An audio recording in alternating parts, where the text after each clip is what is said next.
কোথায় গেলাম, কোথায় গিয়ে এত সুন্দর একটা ওয়াটার পার্ক পেলাম, আর সেখানে গিয়ে সবাই এত মজা করলাম। এই রাইডগুলো এত ভয়ঙ্কর ছিল যে সবগুলো রাইডে আমার ওঠা পসিবলও হয় নাই। এখানে সারা দিন আমি, আমার বাবু, আমরা সবাই অনেক চিল করছি। আর এত ভালো লাগছে, ওয়েদারটা এত বেশি ভালো ছিল। আর ডেফিনেটলি রাইডগুলোর কথা আমি কখনোই ভুলবো না। প্রত্যেকটা রাইড আমি এনজয় করছি।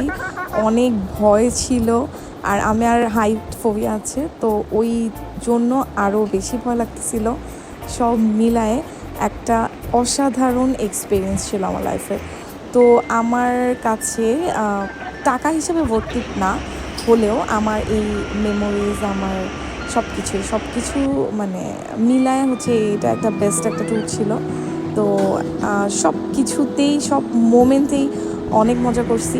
প্রত্যেকটা রাইডের হাইট এত বেশি ছিল যে আমার প্রত্যেকটা রাইডে ওঠার আগে একবার করে মানে চিন্তা করতে হচ্ছিল যে আমি কি উঠবো নাকি উঠবো না।